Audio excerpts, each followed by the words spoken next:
السلام علیکم ورحمۃ اللہ وبرکاتہ۔ اب یہ مقدمہ کی بحث چل رہی ہے۔ مقدمہ کی عبارت آپ لوگ اچھی طرح سے دیکھ لیں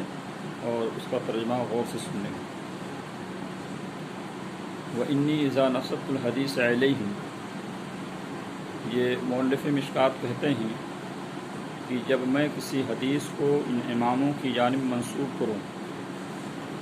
بتاتے ہیں کہ امام بخاری نے روایت کی یا دارقطنی روایت کی، آخر میں حدیث کے آخر میں لکھتے ہیں رواہ متفق علیہ، یا اس طریقے سے رواہ مسلم یا رواہ ابو داؤد، تو کہتے ہیں کہ میں جب کسی حدیث کو ان اماموں کی جانب منسوب کروں، کأنی اسندت الی النبی صلی اللہ علیہ وسلم، گویا کہ میں نے سند نبی کریم صلی اللہ علیہ وسلم تک پہنچا دیا ہے۔ بلوغ المرام اور مشکات المصابیح دو ایسی کتاب ہے جس میں سند کا تذکرہ نہیں ہے، لیکن آپ آگے بڑھیں گے جیسے نسائی ہے، ابو داؤد ہے، ترمذی ہے، بخاری ہے، مسلم ہے، تو اس طریقے سے یہ ساری کتابوں کے اندر سندوں کا ذکر ہے کہ قال حدثنا فلاں، قال اخبرنا فلاں، قال انبانا فلاں، قال فلاں، اور اس طریقے سے جو ہے سند کا ذکر کرتے ہوئے آخر میں کہتے ہیں کہ ان ابی ہریرہ قال قال رسول اللہ صلی اللہ علیہ وسلم، یا ان عمر بن خطاب رضی اللہ تعالیٰ عنہ قال قال رسول اللہ صلی اللہ علیہ وسلم، ان عائشہ رضی اللہ تعالیٰ عنہ قال قال رسول اللہ صلی اللہ علیہ وسلم۔ تو اس طریقے سے وہاں یہ سندوں کا تذکرہ امام بخاری، امام مسلم، امام ترمذی اور ابو داؤد وغیرہ نے کر دی ہے۔ اس واسطے مؤلف مشکات کہتے ہیں کہ مجھے سند ذکر کرنے کی کوئی ضرورت نہیں پڑی، اس واسطے میں نے اپنی کتاب کے اندر سند کا ذکر نہیں کیا۔ وَإِنِّي إِذَا نَصَبْتُ الْحَدِيثَ عَلَيْهِمْ، جب میں حدیث کو ان اماموں کی طرف منسوب کر دوں، گویا کہ میں نے سند کو نبی کریم صلی اللہ علیہ وسلم تک پہنچا دیا ہے۔ لأنهم قد فرغوا منه، کیونکہ یہ سارے ائمہ کرام سند سے فارغ ہو چکے ہیں، وَأَغْنَوْنَا عَنْهُ، اور ہم کو اس سے بے نیاز کر دیا ہے۔ وَسَرَدْتُ الْخُطْبَ عَلَى الْأَبْوَابَ، مؤلف مشکات کہتے ہیں کہ کتابوں اور ابواب کو، کتاب الایمان، کتاب العلم، کتاب الصلاۃ، کتاب الزکوٰۃ، کتاب النکاح، یہ ساری کتابیں، باب الوضوء یا باب الصلاۃ، یہ باب صفت الصلاۃ، تو اس طریقے سے یہ جو ابواب ہیں، جو کتابیں ہیں، میں نے اپنی کتاب کے اندر وارد کیا ہے، لایا ہے، کما سردھا، جیسے کہ مصابیح السنہ کے مؤلف نے اپنی کتابوں کے اندر وارد کیا ہے۔ واقتفیت اثرہ فیہما، اور انہی کے مصابیح السنہ کے جو مؤلف ہیں، ان کے مؤلف کے نقش قدم کی کتابوں کے رکھنے میں میں نے اتباع و پیروی کی ہے، اکتفا کیا ہے۔ وقسمت کل باب غالبا علی فصول، اور مصابیح السنہ کے اندر میں نے اس طریقے سے جو آپ کو میسج بھیجا ہوں، اس میں دو ہی فصل کا تذکرہ ہے۔ جو مصابیح السنہ کے مؤلف حسین بن مسعود فربغوی ہیں، انہوں نے اپنی کتاب کو دو فصلوں میں بانٹا ہے، لیکن مشکات المصابیح نے تیسری فصل کا اضافہ کیا ہے، اپنی کتاب کے اندر 3 فصلوں کا تذکرہ کیا ہے۔ وقسمت کل باب غالبا علی فصول ثلاثۃ، اور میں نے ہر باب کو اکثر بیشتر 3 فصلوں میں تقسیم کیا ہے۔ اولھا، پہلی فصل کے اندر ایسی حدیثوں کو رکھا ہے جس کو امام بخاری، امام مسلم، شیخان سے مراد امام بخاری، امام مسلم نے جس حدیث کو نکالا ہے، او احدہما، یا ان دونوں میں سے ایک، امام بخاری نے یا امام مسلم نے،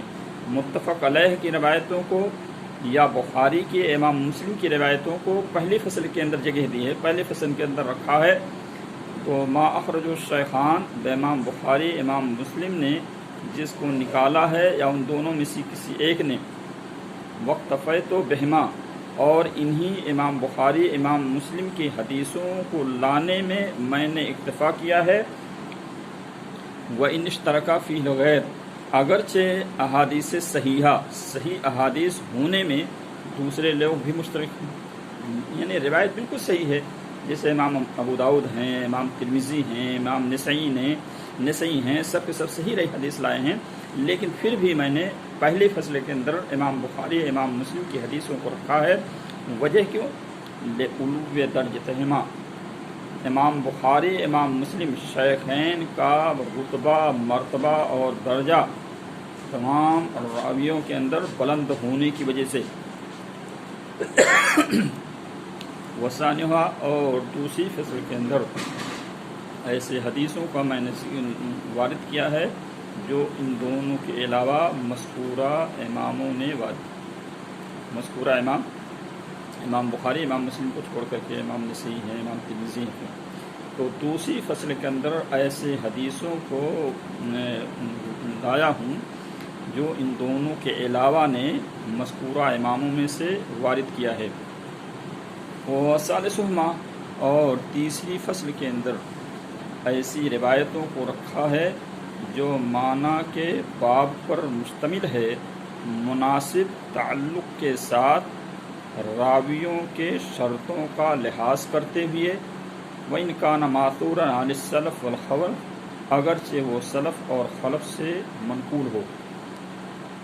آگے کہہ رہے ہیں ثُمَّ إِنَّكَ إِنْ فَقَدْتَ حَدِيثًا فِي بَابٍ، پھر بے شک اگر آپ کسی حدیث کو کسی باب کے اندر نہ پائیں، باب الوضو کا مسئلہ چل رہا ہے اور کوئی روایت جو ہے وہاں نہیں مل رہی ہے، یا اس طریقے سے کوئی بھی باب، مثال کے طور پر کہتے ہیں ایسا میں نے کیوں کیا، فَذَلِكَ عَنْ تَقْرِيرٍ، یہ مقرر آنے کی وجہ سے میں نے اس کو ساکت کر دیا ہے، اس کے تو ہو، یعنی کہیں میں نے کسی دوسرے باب میں اس کا تذکرہ کر دیا، اس واسطے جو ہے دوبارہ اس حدیث کو میں نہیں لایا ہوں۔ وَإِنْ وَجَدْتَ آخَرَ بَعْضِ،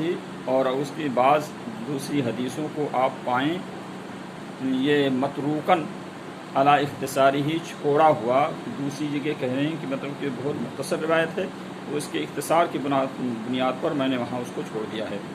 یا مضموماً علیہ ہے، یا اس طریقے سے اس کی طرف شامل کرتے ہوئے اس پوری روایت کو، فان داعین اہتمام، یہ خاص داعی مانے یہاں اہتمام وہ جو ہے خاص، تو خاص اہتمام کی وجہ سے میں نے ایسا کیا ہے، کہیں حدیث کو میں نے اس کو چھوڑ دیا ہے، کہیں میں نے اس حدیث کو ملا دیا ہے۔ وَإِنْ أَثَرْتَ عَلَى اخْتِلَافٍ فِي الْفَصْلَيْنِ، کہنے دونوں فصلوں کے اندر اختلاف پر اگر آپ باخبر ہو جائیں، پہلی فصل کے اندر بخاری مسلم کی روایت نہیں ہے بلکہ اگر دوسری فصل کے اندر آ گئی، یا اس طریقے سے دوسری فصل کے اندر دوسرے اماموں کی جو ہے روایت آ گئی، تو ایسا میں نے کیوں کیا۔ وَإِنْ أَثَرْتَ، اگر آپ کو اطلاع ملے، آپ باخبر ہو جائیں دونوں فصلوں کے اختلاف پر،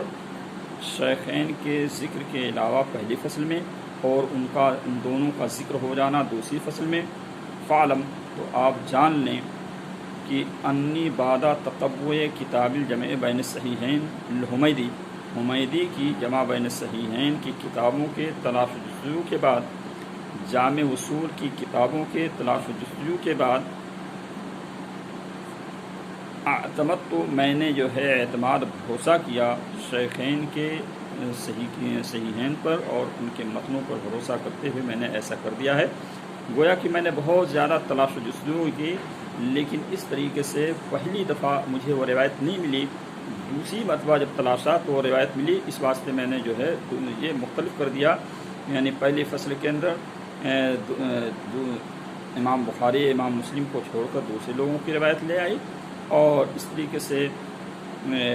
جب تلاش و جستجو کے بعد میں متفق علیہ روایت ملی تو اس کو دوسری فصل کے اندر رکھ لیا۔ اس طریقے سے اچھی طرح سے ترجمہ دیکھ لیں، جہاں نہ سمجھ میں آئے آپ جو ہے میسج کر کے پوچھیں۔ السلام علیکم ورحمۃ اللہ وبرکاتہ۔